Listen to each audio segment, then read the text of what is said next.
हरे कृष्णा कृष्ण कृष्ण हरे हरे, हरे राम राम राम हरे हरे। हरे कृष्णा कृष्णा कृष्णा हरे हरे, हरे राम राम राम हरे हरे। नमो पंकजनाभाय, नमो पंकजमालिने, नमस्ते पंकजाग्रये। ग्रंथराज श्रीमद् भागवत महापुराण की जय। श्रील प्रभुपाद महाराज की अनंत कोटि वैष्णव वृंद, नमाचार्य श्रील हरिदास ठाकुर की, श्री श्री जगन्नाथ बलदेव सुभद्रा चक्र सुदर्शन की, राधा कृष्ण गोपिका श्याम कुंड राधा कुंड, गिरि गोवर्धन की, गंगा यमुना माई की, श्री धाम वृंदावन धाम की, मायापुर नवदेव धाम की, अयोध्या परिद्वारिका धाम की, पुरुषोत्तम क्षेत्र श्री जगन्नाथ धाम की, बद्रिकाश्रम धाम की, सीता राम लक्ष्मण हनुमान की जय। निताई गौर हरि प्रेमानंदे, हरि हरि बोल। तो आप सभी भक्तों का स्वागत है श्रीमद् भागवत महापुराण दूसरा स्कंद अध्याय संख्या 6 और श्लोक संख्या 36, जो कि इस प्रकार से है। न तोऽस्म्य हंता चरणं समीयुषाम् भवच्छिदं स्वस्ययनं सुमंगलम्। यो हि आत्ममया विभवं समपर्यगात्, यथा नभस्वान्तमथा परे कुतः। न तोऽस्म्यहं तच्चरणं समीयुषाम् भवच्छिदं स्वस्ययनं सुमंगलम्। यो हि आत्ममया विभवं स्म पर्यगात्, यथा नभस्वान्तमपापरे कुतः। नतोऽस्म्यहं तच्चरणं समीयुषां भवच्छिदं स्वस्ययनं सुमंगलम्। यो हि आत्ममाया विभवं स्म पर्यगात्, यथा नभस्वान्तमथा परे कुतः। हरे कृष्ण। हरे कृष्ण प्रभु जी। न तो न तो अह न तो समयम न तो समस्यम तश्चरम समीजुषां भवा इच्छादम सवास्वत यन्यम सुमंगलम। यो यो हि आत्ममया विभम सम प्रयागाद यथा नभा स्वतांत मत्परे कुता। हरे कृष्ण प्रभु जी, दंडवत प्रभु जी। न तो अस्मयं च तच्चरणं समीयुषां भवच्छिदं सत्त्वयन्नमः सुमङ्गलं। यो हात्ममाया विभवं समाय यद्गात, यथा नभस्वा न तन्ता कुतः। हरे कृष्ण प्रभु जी, दंडवत प्रणाम। न तोऽसंयम्यता चरणं समीयुषं भवाचिदं सत्नयनं सुमङ्गलं।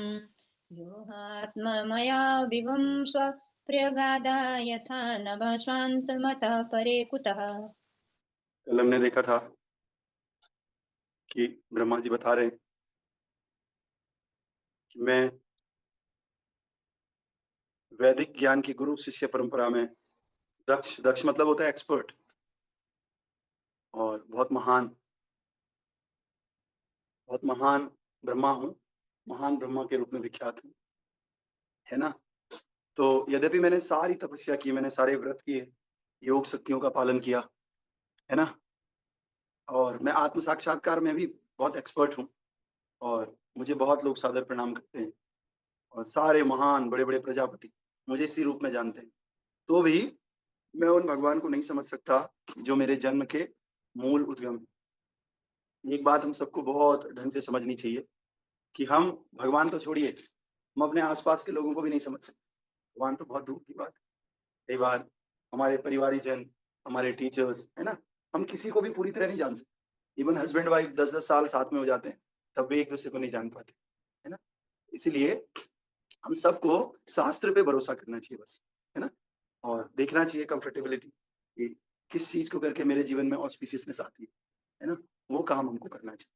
ठीक है, तो इसीलिए जब हमको आसपास, हम एक दूसरे को आपस में नहीं समझ सकते पूरी तरह, तो भगवान को कैसे समझ सकते। बस हमें ये चाहिए कि सामने वाला व्यक्ति ज्यादा से ज्यादा हमें समझ पा रहा हो। ऐसा नहीं समझना चाहिए कि पूरा ही समझ ऐसे ही भगवान को भी पूरा नहीं समझ पाएंगे। हमको करना क्या है, हमें भगवान को समझने वाले भक्तों की शरण ले लेनी, बस। ठीक है, तो हम भगवान को समझ पाएंगे। आज का जो श्लोक है, कल हमने ये भी देखा था कि ब्रह्मा जी सबसे पहले जीव हैं और ब्रह्मा से बढ़कर दूसरा कोई विद्वान है नहीं, है ना।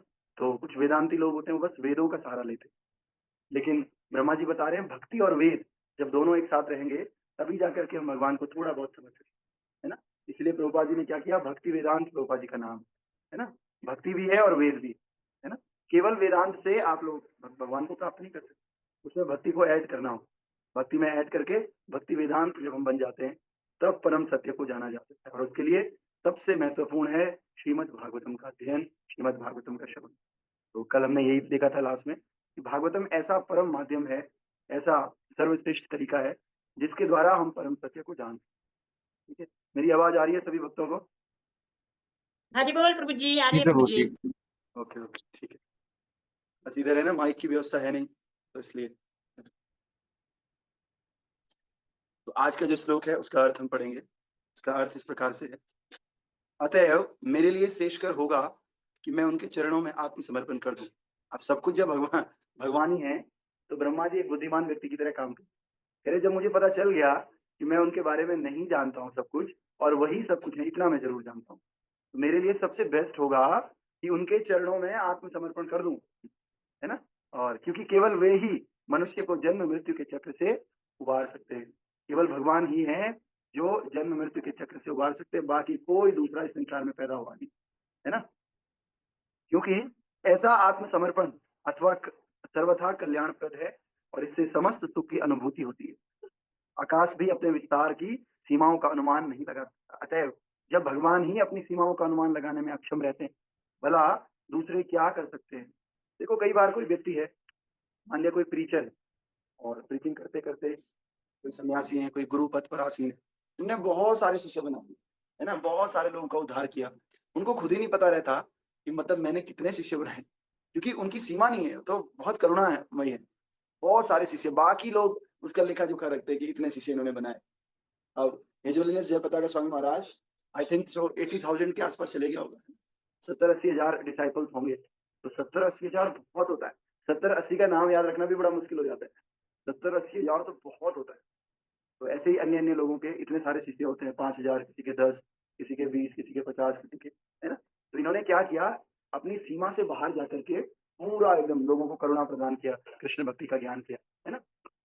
तो ऐसे गुरुजन को भी समझना बहुत मुश्किल है, भगवान को समझना मुश्किल है ही, लेकिन इस तरह के गुरुजन, जो हमारे गुरुजन है, तो समझना बहुत मुश्किल है। तो इसलिए कहा जाता है वैष्णवीर क्रिया मुद्रा ना विगे बुझा। वैष्णव की क्रिया और मुद्रा दोनों को जानना बहुत कठिन है।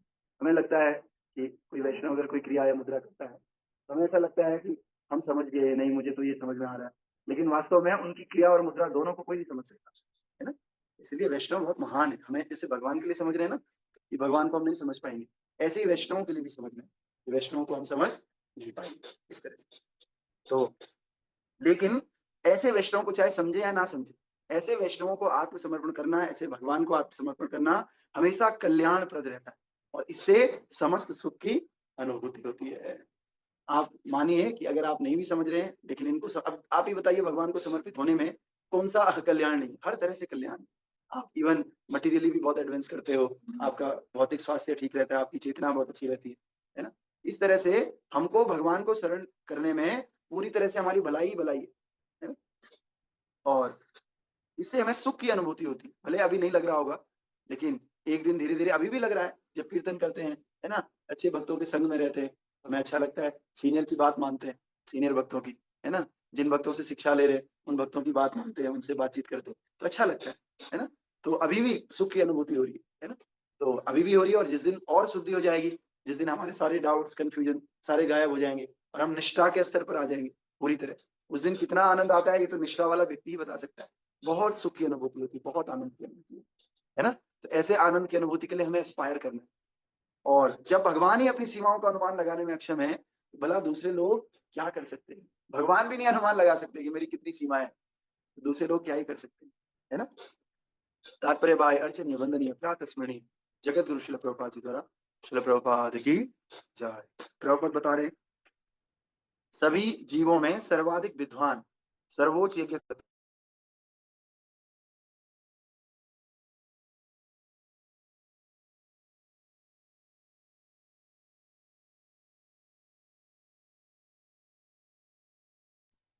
ओके। तो सभी जीवों में सर्वाधिक विद्वान सर्वोच्च यज्ञकर्ता सर्वोच्च तपस्वी तथा सर्वोच्च स्वरूप सिद्ध योगी ब्रह्मा हमें समस्त जीवों के सर्वोपरि गुरु के रूप में उपदेश देते हैं कि समस्त सफलता प्राप्त करने के लिए यहाँ तक कि भौतिक जीवन के कष्टों से मुक्ति पाने तथा सर्वथा कल्याणमय आध्यात्मिक जीवन के लिए भी हमें भगवान के चरण कमलों में आत्मसमर्पण करना चाहिए। अगर हम भौतिक जीवन में कष्टों से परेशान हैं, इसके लिए भी हमें भगवान चाहिए। अगर हमें आध्यात्मिक आनंद चाहिए, इसके लिए भी हमें भगवान चाहिए। तो जीवन में हर वस्तु के लिए हमें भगवान चाहिए, है ना। तो जैसे पैसा होता है ना, आप इसको ऐसे समझ लो, बिना पैसे के हम कुछ नहीं कर सकते। अगर हमें गलत काम भी करना है ना, उसके लिए भी पैसे चाहिए। तो किसी को पाकिस्तान इतना उग्रवाद फैलाता है पूरे संसार में, उसके लिए भी क्या चाहिए? बंदूकें, हथियार, ये सब चाहिए। वो खरीदने के लिए भी पैसे चाहिए, है ना। तो इसीलिए हम ऐसे ही समझ सकते हैं कि हमें चाहे भौतिक कार्य करना हो, चाहे आध्यात्मिक कार्य करना हो, उन सब के लिए हमें भगवान की शक्ति चाहिए, है ना। कोई गलत काम भी कर रहा है तो भगवान की शक्ति के द्वारा ही कर रहा है, भगवान की शक्ति का दुरुपयोग ही कर रहा है ना। तो इसीलिए प्रभुपाद जी बता रहे हैं कि हमें भगवान के चरण कमलों में आत्मसमर्पण करना ही चाहिए। आत्मा रामाय शांतस्य केवल्यपतये नमः। नमो अकिंचन वित्ताय निर्वृत्ता गुणवृत्तये। आत्मा रामाय शांतस्य केवल्यपतये नमः। कुंती महारानी कह रही है कि आप क्या हो? गरीबों के स्वामी तो आप हो ही, है ना। गरीबों के धन हो आप, निर्धनों के धन हो। लेकिन आत्माराम शांतस्य केवल्यपति, ये सब किसके नाम है? ये निर्विशेषवादियों के नाम है, निराकारवादियों के नाम है, अद्वैतवादियों के नाम है। कह रहे इन लोगों को लगे ना लगे, लेकिन वास्तव में अद्वैतवादियों के भी, निर्विशेषवादियों के भी, निराकारवादियों के भी, सबके स्वामी वास्तव में आप ही है ना। तो इस प्रकार से ब्रह्मा पितामह कहलाते हैं, अर्थात वे पिता के भी पिता है। एक नवयुवक अपने कर्तव्य का पालन करने हेतु अपने अनुभवी पिता से सलाह लेता है। अतएव पिता श्रेष्ठ उपदेशक होता है, किंतु ब्रह्मा सभी के पिताओं के भी पिता है। एक बच्चे के लिए क्या अच्छा है? उसके पिताजी सबसे अच्छा उसको जानते चाहते हैं, भले उनको ज्ञान ना हो, लेकिन अगर किसी से पूछा जाए कि सबसे अच्छा कौन हमारे लिए चाहता है, हमारे माँ बाप सबसे अच्छा चाहते हैं, भले उन्हें अच्छे बुरे का ज्ञान ना हो। लेकिन यहाँ पे ब्रह्मा जी तो पिताजी के भी पिताजी है, और ब्रह्मा जी केवल अच्छा ही नहीं चाहते, ब्रह्मा जी को अच्छे बुरे का ज्ञान भी बहुत अच्छे से। तो ऐसे पिताजी अगर किसी के मिल जाए जिनको अच्छे बुरे का बहुत अच्छे से ज्ञान हो, है ना, तो फिर आनंद की बात ही कुछ है। जैसे भक्ति विनोद ठाकुर, श्रील भक्ति विनोद ठाकुर के पुत्र हैं भक्ति सिद्धांत सरस्वती ठाकुर। तो भक्ति सिद्धांत सरस्वती ठाकुर के पिताजी भी तो हैं ही, लेकिन साथ में आध्यात्मिक गुरु भी। वो उनका सबसे अच्छे तरह से भला कैसे हो सकता है वो भी जानते। तो ऐसे गुरु मिल जाए, तो ऐसे पिताजी मिल जाए तो बहुत अच्छा। नहीं तो फिर दो तरह के पिताजी हैं, एक पिताजी भौतिक शरीर प्रदान करने वाले, और दूसरे पिताजी आध्यात्मिक पिताजी। हम सबके पिताजी हमारे गुरु महाराज हैं, आध्यात्मिक पिता, स्पिरिचुअल फादर, है ना। और प्रभुपाद हम सबके पिताजी के पिताजी हैं, है ना। तो इसलिए प्रभुपाद जी की टीचिंग हम फॉलो करते हैं, अपने गुरु महाराज की टीचिंग फॉलो करते हैं, है ना। और मटेरियल चीजों के लिए देखा जाए तो हमारे जो शरीर के पिता होते हैं, शरीर के माता पिता होते हैं, वो हमेशा हमारा भला चाहते हैं। ऐसे ही कह रहे हैं ब्रह्मा जी को कि हमारे पिता हमारा अच्छा चाहते हैं, सबसे बड़े सलाहकार होते हैं। लेकिन ब्रह्मा जी तो पिताजी के भी पिताजी है ना। तो किंतु ब्रह्मा सभी पिताओं के पिता है, और केवल एक के पिता नहीं है, हम सभी के पिताओं के पिता ब्रह्मा जी, है ना। वे उस मनु के भी पिता के पिता है, जो ब्रह्मांड के सारे ग्रहों के मनुष्यों के पिता है। अतएव इस क्षुद्र ग्रह के लोगों को ब्रह्मा का आदेश कृपा पूर्वक मानना चाहिए, और अच्छा यही होगा कि भगवान की शक्तियों का अवलोकन करने के बजाय उनके चरण कमलों पर आत्मसमर्पण कर दें। भक्तों, जो बातें यहाँ पर ये बता रहे हैं, वो बातें दोनों के लिए लागू होती है, वैष्णवों के लिए भी और भगवान के लिए भी। कह रहे हैं कि कई लोग भगवान की शक्तियों को जज करते हैं, सुपरवाइज करते हैं, है ना, कि भाई ऐसा है, ऐसा नहीं होना चाहिए। कह रहे हैं ऐसा करने के बजाय उसको क्या करना चाहिए? भगवान के चरण कमलों में समर्पण करना चाहिए। समर्पण करना ज्यादा अच्छा है बजाय जज करने के लिए। ऐसा ही हमें भक्तों को करना चाहिए। तो अभी माइक की व्यवस्था हो गई, थैंक यू। तो जज जो कह रहे हैं जज करने से अच्छा है आप क्या कर लीजिए, आप चरण कमलों में एकदम समर्पण कर दो। क्योंकि भगवान को ऐसा नहीं कि जब जानेंगे तभी हम समर्पण करेंगे, नहीं, हम जितना भी जानते हैं उस बेसिस पे हमें समर्पण कर लेना चाहिए। और ये देखना चाहिए कि धीरे धीरे हम जानने का प्रयास कर रहे हैं भक्ति में, है ना। जैसे कोई दीक्षा लेता है तो ऐसा नहीं है कि दीक्षा के दिन से पहले ही वो अपने गुरु के बारे में सब कुछ जानता है, नहीं, धीरे धीरे दीक्षा के बाद गुरु रियलाइज करवाते हैं कि हाँ भाई ऐसा ऐसा। देखो 3 तरह के शिष्य होते हैं। एक वो शिष्य होता है जो दीक्षा से पहले ही शिष्य बन जाता है पूरी तरह से, और जिसने खूब अपने गुरु महाराज को सुना है और लोगों से सुना है ना। तो एक तो वो शिष्य होता है। दूसरा शिष्य होता है जो दीक्षा के दिन पूरी तरह समर्पित हो जाता है। और एक तीसरा शिष्य होता है जो दीक्षा लेने के बाद धीरे धीरे उनको सुनता है, उनके प्रोग्राम्स अटेंड करता है ना, और ये करके बाद में समर्पित होता है। और एक चौथा भी शिष्य होता है जो दीक्षा के पहले भी शिष्य नहीं था, दीक्षा के दिन भी शिष्य नहीं था, और दीक्षा के बाद भी शिष्य नहीं बन पाता। 3 तरह के शिष्य तो ठीक है, लेकिन चौथा वाला शिष्य जो है वो ठीक नहीं। वो दीक्षा जो है केवल दिखाने के लिए होती है। जैसे आजकल ट्रेंड चल रहा है ना, हर कोई सोचता है कि मैं भी दीक्षा ले लूं, दीक्षा ले लूं, मतलब हाँ मेरी दीक्षा होगी, इसकी नहीं हुई, है ना। तो ये 4 तरह के शिष्य हैं भक्तों, है ना। इनमें से जो पहला वाला शिष्य है वो भी ठीक है, दूसरा वाला भी ठीक है, तीसरा वाला भी ठीक है, लेकिन चौथा वाला बिल्कुल खराब है। और जो काउंसलर्स होते हैं, जो फैसिलिटेटर्स होते हैं, उनका काम होता है, उनका एक ही काम है बस। जहाँ भी आप क्लास लेते हो, जहाँ भी आप सीखते हो चीजों को, उनका एक ही काम है कि वो किस तरह से आपके गुरु में आपकी श्रद्धा बढ़ाए, आपके गुरु के पास लेकर के जाए और अल्टीमेटली कृष्ण के पास लेकर के जाए। तो जहाँ भी आप क्लास लेते हैं उनका एक ही उद्देश्य है, क्या? आपको आपके गुरु से कनेक्ट करना, अच्छे से धीरे धीरे आपको और अच्छा शिष्य बनाना। ये काउंसलर का कर्तव्य होता है ना। तो इसलिए हम सबको वास्तविक शिष्य बनना चाहिए। वास्तविक शिष्य वो होता है जो गुरु के आदेशों का एज इट इज पालन करता है, या पालन करने की इच्छा रखता है, प्रयास करता है, उसको शिष्य बोलते हैं, है ना। तो इस प्रकार से उनकी शक्तियां असीम है, जैसा कि वेदों द्वारा पुष्टि की गई है। परास्य शक्ति विविधे श्रूयते स्वाभावकी गान बल क्रिया च। ये सबसे महान है, और अन्य सब, यहाँ तक कि समस्त जीवों में श्रेष्ठ ब्रह्मा भी स्वीकार करते हैं कि हमारे लिए सर्वोत्तम यही होगा कि उनकी शरण ग्रहण की जाए। अतएव जो कम बुद्धि वाले लोग हैं वे ही अपने आप को सर्वे सर्वा होने का दावा करते हैं, लेकिन उनकी पहुंच कितनी है? वे एक छोटे से ब्रह्मांड के, छोटे आकाश की भी लंबाई चौड़ाई को नहीं माप सकते, है ना। तो अभी जैसे एक छोटा सा, मैं अभी श्रीनगर में हूँ हॉस्पिटल में, तो हमारी मदर यहाँ एडमिट है। तो इस हॉस्पिटल के ही कोई जानने में 2-3 बार इधर उधर करना पड़ा तब हम जान पाए। सोचो, एक छोटा सा एक ब्रह्मांड, ब्रह्मांड के अंदर भारत, भारत के अंदर उत्तराखंड, उत्तराखंड के अंदर श्रीनगर, श्रीनगर के अंदर एक हॉस्पिटल। इस हॉस्पिटल को एक्सप्लोर करने में, जानने में हमें कल पूरा एक दिन लग गया। अभी भी हम जान नहीं पाए कहाँ क्या है, अभी भी पूछना पड़ रहा है किधर क्या होता है। तो सोचिए, ऐसे अनंत कोटि ब्रह्मांड है, इन ब्रह्मांडों के मालिक, समझ रहे हैं? और उन भगवान को जानना कितना मुश्किल होगा कि हम इस पूरे ब्रह्मांड को ही नहीं जान पाएंगे, हम अपने आसपास के लोगों को ही नहीं जान पाते, हम देहरादून को ही पूरा ढंग से नहीं जान पाते जहां हम रहते हैं। कभी आप जाएंगे तो आपको कई सालों सालों तक भी ऐसे लगेगा, अरे यहाँ तो मैं पहली बार आया हूँ, है ना, देहरादून के अंदर ही अभी भी, है ना। तो इस तरह से, तो जैसा कि वे छोटे से ब्रह्मांड के छोटे से आकाश की लंबाई चौड़ाई भी नहीं माप सकते। अरे छोटे से ब्रह्मांड तो अलग है, छोटे से शहर को नहीं नाप सकते हो आप। तथाकथित भौतिक विज्ञानी कहते हैं कि उन्हें ब्रह्मांड के सर्वोच्च लोक तक पहुंचने में 40,000 वर्ष लगेंगे। प्रभुपाद जी कह रहे हैं कि जो साइंटिस्ट हैं वो ये कह रहे हैं कि हम पहुंच जाएंगे ब्रह्मांड तक, लेकिन हमें 40,000 साल लगेंगे, है ना। लेकिन ये तो काल्पनिक आदर्श है, क्योंकि कोई भी व्यक्ति 40,000 साल तक जीवित नहीं रह सकता। अरे कैसे तुम चले जाओगे? तुम्हारी उम्र तो 100 है, बल्कि आजकल तो 100 से भी कम है ना। इसके अतिरिक्त जब अंतरिक्ष यात्री वापस लौटेगा, तो जैसा कि आज के मोहग्रस्त विज्ञानियों में फैशन बन चुका है, सर्वश्रेष्ठ अंतरिक्ष यात्री के रूप में उसका स्वागत करने के लिए कोई नहीं होगा। जब वो 40,000 साल बाद वापस आएगा, मान लिया आ भी गया वो वापस, तो उसका स्वागत करने के लिए होगा ही नहीं कोई, सब भूल भाल चुके होंगे, है ना। और एक विज्ञानी जो ईश्वर में विश्वास नहीं करता, वो अपने भौतिक जीवन की योजनाएं बनाने के लिए अत्यंत उत्सुक था। अतः उसने जीवित व्यक्तियों को बचाने के लिए एक बहुत बड़ा अस्पताल खोला, है ना। किंतु अस्पताल खोलने के 6 महीने के भीतर वो स्वयं ही मर गया।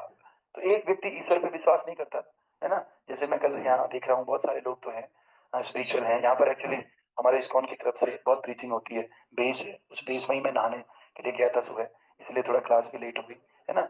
नहा धो करके, और वहीं हमने थोड़ा कुछ प्रसाद भी लिया कल शाम को।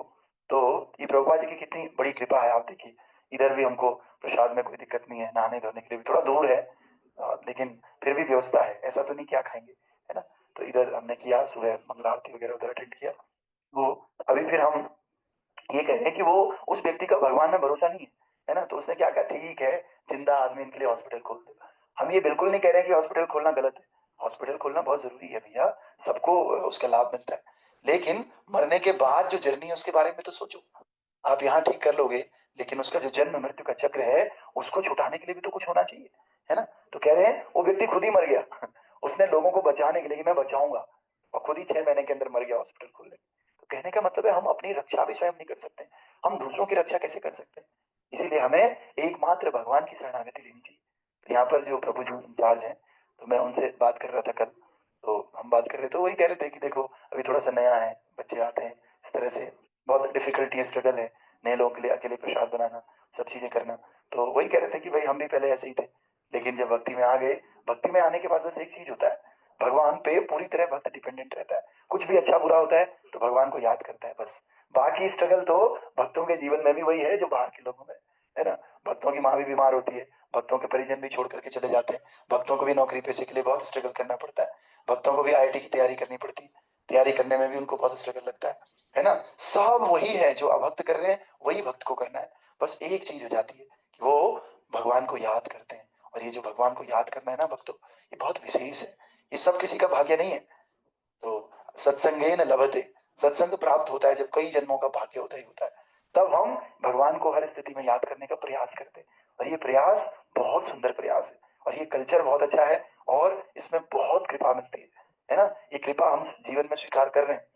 तो आप देखिए कैसे कैसे करके भक्तों की कृपा होती है, भगवान की कृपा होती है। ये आप जब आपके साथ होगा ना, जब हमारे साथ होता है, तभी हम इसको जान पाते हैं। जब तक हमारे पास नहीं होता है ना, केवल सुन के ठीक है, थोड़ा बहुत हमें प्रेरणा मिलती है, लेकिन जब हमारे साथ होता है, होने के बाद इतना भगवान में श्रद्धा और विश्वास आता है ना, हम लोग मतलब नॉर्मल लोग इस बात को समझ नहीं पाएंगे, है ना। तो ये भगवान की बहुत कृपा है, और जिसको कृपा हो जाती है वो ट्राई करता है इस कृपा को दूसरों को भी प्रदान करे, है ना। हमने अपने जीवन में ही देखा है, इसे बताना नहीं चाहिए, लेकिन अपने जीवन में प्रैक्टिकली भी भगवान की कृपा को अनुभव किया, प्रभुपाद जी की कृपा को अनुभव किया, गुरु महाराज की कृपा को, और अन्य हमारा जो पूरा वैष्णव समाज है, इस वैष्णव समाज की कृपा को हमने बहुत अनुभव किया जीवन में। काम यूं बन जाते हैं फटाफट फटाफट। अगर आप बस थोड़ा सा डिटरमाइन रहते हो ना कि मैं तो भैया बाहर नहीं खाता हूँ कदम, मैं तो प्याज लहसुन नहीं खाता हूँ, या मैं तो ये नहीं खाता हूँ, भगवान ऐसे ऐसे आपकी व्यवस्था करते हैं आप सोच नहीं पाओगे, है ना, इस तरह से। और ये पक्का, ये एक बार का नहीं होता है, ये बार बार होता है। लेकिन शुरू में भगवान परीक्षा लेते हैं, 1-2 बार भूखा भी रहना पड़ सकता है, लेकिन जब आप उस परीक्षा में पास हो जाते हो तो प्रभु आपके सामने प्लेट लेकर के आते, लो प्रसाद ले लो, है ना, इस तरह से। तो अभी इतना प्रॉब्लमेटिक है, अगर मान लिया भगवान की कृपा ना होती, प्रभुपाद की कृपा नहीं होती, भक्तों की कृपा नहीं होती, सोचिए ऐसे बैठ के मैं क्लास थोड़ी कर रहा होता। और हमारा जो 2-3-4 साल से ये प्रोग्राम है नित्यम भागवत सेवा, ये हॉस्पिटल के बेडों के बीच में कहाँ हो पाता, है ना। लेकिन प्रभुपाद ने अपने आप, मुझे बहुत ज्यादा स्ट्रगल यहाँ पर नहीं हुआ, अपने आप ही क्लास हो गई, सब कुछ हो गया, नहाने धोने का, नित्य माला जो चैंटिंग वगैरह है, सब कुछ हमारा हो गया, है ना। तो ये कैसे पॉसिबल हुआ, ये केवल भगवान की कृपा है, उनके भक्तों की कृपा है, पूरे वैष्णव समाज की कृपा है ना। तो इस कृपा को हमें स्वीकार करना चाहिए। तो धीरे धीरे आप सबके जीवन में भी ऐसी कृपा आएगी, तो आप और हम भगवान के प्रति ग्रेटफुल हो जाते हैं, है ना। तो ग्रेटफुल होने का यही तरीका। और कई लोग जो कनिष्ठ हैं, जो अभी नए हैं, वो केवल भगवान के प्रति ग्रेटफुल होते हैं, भक्तों के प्रति नहीं होते। तो हमको भक्तों के प्रति भी ग्रेटफुल होना सीखना है। जैसे कल वो प्रभु जी कह रहे थे कि वो थोड़ा कि भाई भक्त जो है थोड़ा विनम्र हो जाता है। 2 बातें, एक व्यक्ति जो नहीं कर पा रहा है ना, और नहीं करने के बाद भी अपने को ही बड़ा समझ रहा है। 2 बातें, या तो हम करते हैं तो हमारे को कृपा मिलती, हम तब भी कृपा पात्र बनते। अगर हम नहीं कर पाते, केवल करने की इच्छा है, हम नहीं कर पा रहे, तो इससे हम विनम्र बनते, हम्बल बनते, और जब हम्बल बनते हैं तब भी हमें कृपा मिलती है ना। तो चाहे भक्ति तो इतना सुंदर विषय वस्तु है, अगर आप कर सको तब भी आपका फायदा, अगर आप नहीं कर सको तब भी आपका फायदा, है ना। तो अगर मान लिया अभी हम कर पा रहे हैं, तब भी हम ग्रेटफुल है भगवान के लिए, भक्तों के लिए। मान लिया मैं नहीं कर पाता तो मैं और हम्बल हो जाता, देखो हाँ मेरा जीवन ऐसा है, नहीं कर पाया मैं, है ना, मेरे बस की नहीं है, तब भी व्यक्ति और हम्बल होता है। तो नहीं करो तो भी फायदा, करो तो भी फायदा, बस हमें इच्छा करनी है, इच्छा को कभी नहीं छोड़ना। जिस दिन आप इच्छा करना सीख गए, भगवान आपके साथ हर समय खड़े, है ना। आपको लगेगा अलग अलग चीजों से। तो मनुष्य को चाहिए 84 लाख योनियों में शरीर के बार बार बदलने के बाद प्राप्त हुए अपने उस मनुष्य जीवन को आर्थिक उन्नति तथा वैज्ञानिक ज्ञान के विकास के नाम पर कृत्रिम आवश्यकताएं बढ़ाकर मन गढ़ंत भौतिक जीवन सुख के लिए व्यर्थ ना गवें। प्रत्युत जीवन के समस्त दुखों को हल करने के लिए भगवान के चरणों की शरण ग्रहण करें। भगवत गीता में भगवान कृष्ण का यही आदेश है, और भागवतम में समस्त जीवों के सर्वोपरि पिता ब्रह्मा का भी यही आदेश है ना। तो हम सबको क्या करना चाहिए भक्तों, हमें 84 लाख योनियों के बाद ये शरीर मिला है, और इस शरीर को बार बार हमने बदला है, कभी कोई शरीर, है ना। और जब बड़ी मुश्किल से ये शरीर मिला है तो इस शरीर को हमें नहीं गंवाना है, किसी भी तरह से नहीं गंवाना है। तो क्या करना है फिर गंवाना नहीं है तो? इस जीवन के समस्त दुखों को हमें हल करना है। और दुखों को हल करने का क्या तरीका है? भगवान के चरणों की शरण ग्रहण करना, है ना। क्या बोलना है शरण ग्रहण करने के लिए? शरण में आए हैं हम तिहारी, कृपा करो हे दया निधाना। शरण में आए हैं हम तिहारी, कृपा करो हे कृपा निधाना। ठाकुर जी कृपा के भंडार है, और उस कृपा के भंडार में ना थोड़ी सी कृपा इधर आ जाएगी तो उनका कोई लॉस नहीं होता, लेकिन उस थोड़ी सी कृपा से हमारा बहुत फायदा हो जाता है। इसलिए हमको भगवान की शरण लेनी है बस। ये इनके प्रकार है। कैसे शरण लेनी है? जीवन में एक मोटी पकड़ लो कि हमने भागवतम शुरू किया क्लास, ये भागवतम क्लास मुझे रोज लेनी है बस। दूसरा मोटी पकड़ लो, मान लिया कि भाई मुझे 16 माला रोज करनी है बस। तीसरा मोटी पकड़ लो कि भैया हर संडे को मुझे किसी ना किसी वैष्णव का संग करना है, मुझे मंदिर जाना है ना, अच्छे वैष्णव का। लेकिन कभी कभी वैष्णव समाज में ऐसे होता है, संग कुसंग हो जाता है, तो थोड़ा देख करके कौन हमें भगवान की तरफ ऐड कर रहा है, कौन केवल अपराध करवा रहा है, कौन इधर उधर की बातें कर रहा है ना। संग मतलब जो हमारी व्यक्ति को एलिवेट करे, हमारा एडवांसमेंट करे। तो हर संडे हमने मंदिर जाना है, या हर संडे मुझे जो है, संडे हर संडे कोई नहीं कर सकता, तो 15 दिन में एक बार, ज्यादा ही है तो 1 महीने में एक बार मुझे संग करना है ऑफलाइन, और हमेशा मुझे ऑनलाइन करना है ना। ये भगवान की शरण लेने के तरीके हैं, है ना। कभी अच्छा लगेगा किसी के साथ, कभी अच्छा नहीं लगेगा, है ना। तो फिर भी हमें क्या करना है? उस व्यक्ति के साथ बना रहना है। जैसे प्रभुपाद जी थे, प्रभुपाद के साथ रहना इतना डिफिकल्ट था, बहुत सारे भक्त छोड़ के चले जाते थे। क्योंकि जब हम किसी भी वैष्णव के बहुत नजदीक रहते हैं ना, प्रभुपाद हो, गुरु महाराज हो, अन्य वैष्णव हो, या कोई भी हमारे काउंसलर फैसिलिटेटर हो, तो हमें ऐसा लगता है कि यार क्योंकि वैष्णव क्रिया मुद्रा ना भी के बुझाए, इसको बोलते हैं अति परिचयात्मक वृत्ति। जब ज्यादा परिचय किसी के साथ हो जाता है तो इससे अपराध बनने की संभावना होती है ना। तो ऐसे ही प्रभुपाद जी के साथ भी बहुत सारे लोग थे, छोड़ छोड़ के चले गए बहुत सारे लोग। लेकिन जो लोग थे जिनको ये बात पता था कि वैष्णवी क्रिया मुद्रा ना बिगे बुझाए, बहुत डिफिकल्ट होता था प्रभुपाद के साथ रहना, लेकिन जो लोग रह पाए, जिन्होंने उसको सहा, शरणागति प्रभुपाद जी के लिए, आज देखिए बड़े बड़े लोग। कौन नहीं जानता है हिजोलिनस जयपताका स्वामी महाराज को? कौन नहीं जानता है हिजोलिनस गोपाल कृष्ण महाराज को, तमाल कृष्ण महाराज, भक्ति चारू स्वामी महाराज, लोकनाथ स्वामी महाराज, हिजोलिनस नवयोगेंद्र स्वामी महाराज। ये सारे वो लोग हैं जो प्रभुपाद जी की हर डांट को, हर स्थिति में, कभी आया भी होगा, हर स्थिति में प्रभुपाद जी के साथ बने रहे बस। और बने रहने से आज क्या रिजल्ट मिला? आज सब आपके सामने। इनमें से दो तीन जो महाराज हैं वो चले भी गए भगवत धाम, लेकिन आज भी इनका नाम यहाँ पर चलता है, इनके नाम से इनकी व्यास पूजा सेलिब्रेट होती है। तो ये इसका केवल एक ही कारण है कि हमें प्रभुपाद के शिष्यों में, वैष्णवों में दोष दृष्टि नहीं रखनी है, और बैलेंस करना है। बहुत ज्यादा भी परिचय नहीं रखना है और बहुत कम भी परिचय नहीं रखना है ना। इसको बैलेंस वे में बस एक बात ध्यान रखनी, नहीं ये वैष्णव है। हाँ, ऐसा भी नहीं करना है कि कोई आपको मांस खाते हुए दिख गया, प्याज खाते हुए दिख गया, और आप बोलो कि नहीं नहीं ये तो वैष्णव है। मुझे तुरंत त्याग करना है उस व्यक्ति का। जो देखो मुख्य है 4 बेसिक रेगुलेटिव प्रिंसिपल, है ना। कोई दिखा कि कोई व्यक्ति स्त्री का संग कर रहा है और आप करें नहीं नहीं वैष्णव क्रिया मुद्रा ना बिके बुझाए, मुझे उसके दोष नहीं देखने, नहीं। 4 रेगुलेटिव प्रिंसिपल और माला जो प्रभुपाद ने की, सूरा माला। कोई व्यक्ति आपको लग रहा है आपका काउंसलर है या फैसिलिटेटर है या आपका साथ का कोई व्यक्ति है ना, कि 16 माला नहीं कर रहा है, तो आपको क्या करना है? तब यहाँ पर ये नियम नहीं लगाना है। वो 16 माला नहीं कर रहा बेचारा और बाहर कह रहा मैं करता हूँ, तो उनका त्याग कर दीजिए संघ का तुरंत। हरे कृष्ण कीजिए, सम्मान कीजिए, त्याग कर दीजिए। 4 नियमों में कोई प्याज लहसुन खा दे रहा है, कहीं भी चाय कॉफी कुछ भी पी ले रहा है, तो आप उसका त्याग कर दीजिए। तब आप इस थ्योरी को मत लगाइए।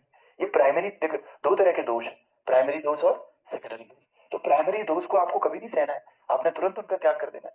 इसमें निंदा भी आती है, कोई बार बार दूसरों की निंदा कर रहा है, तो आपको उनका त्याग कर देना है। लेकिन कोई सेकेंडरी दोष है कि हाँ किसी ने वो किया और हाथ नहीं धोड़ा, या जब करते करते कोई खड़ा हो गया या कोई बैठ के जब कर रहा है, तो आप करें नहीं नहीं आज मैं इसका त्याग कर देता हूँ, है ना। तो जो सेकेंडरी दोष है, इन सेकेंडरी दोषों को नेग्लेक्ट करके, क्योंकि सब लोग अलग अलग जगह से आए हैं ना, अलग अलग हैबिट से आए, तो इनको निकलने में टाइम लगता है। इसीलिए इन प्राइमरी दोष के अलावा कोई और दोष दिखे तो कोई बात नहीं, हरे कृष्ण प्रभु जी, बस बाकी चीजें उनकी ले लो, जपा ले लो, 4 रेगुलेटिव प्रिंसिपल्स ले लो, है ना। तो इस प्रकार से हमारा जीवन बहुत सुंदर कम्युनिटी है, इस्कॉन कम्युनिटी। प्रभुपाद जी ने एक बहुत बड़ा घर बनाया है जिसमें पूरी दुनिया रह सकती है ना। तो इस कम्युनिटी के साथ चलें, है ना, और चल करके जो है भगवान की भक्ति करें और वैष्णवों का सानिध्य प्राप्त करें, सबकी कृपा प्राप्त करेंगे, तो बहुत सुंदर अनुभव है ना। तो आज मैं इसलिए सब बोल रहा हूँ क्योंकि मुझे कृपा का अनुभव साफ साफ मिल रहा है ना। वरना कोई हॉस्पिटल में जा रहा है, कहाँ प्रसाद, कहाँ क्लास, कहाँ माला, ये सब मिलती, तो ये सब वैष्णव की कृपा है। और ये एकदम प्रत्यक्ष कृपा है, बोलते हैं ना प्रत्यक्षम किम प्रमाणम, प्रत्यक्ष के लिए कोई प्रमाण की आवश्यकता नहीं। भक्त तो ये एक बार नहीं हो रहा है, कई बार हो चुका है, बार बार होता है प्रभुपाद जी की ये जो कृपा है ना। तो आइए, आप सबका बहुत बहुत स्वागत, धन्यवाद। अभी मंगला आरती करेंगे। किसी का कोई प्रश्न है तो ले सकते हैं। आज कहीं जाना तो है नहीं, आज सैटरडे सैटरडे तो वहाँ तो लोगों का होगा ना काम धाम, है ना। ओके, किसी को कोई प्रश्न है तो पूछ सकते हैं, और नहीं तो हम अभी मंगला आरती करेंगे। ठीक है। श्रील प्रभुपाद की, ग्रंथराज श्रीमद् भागवत महापुराण की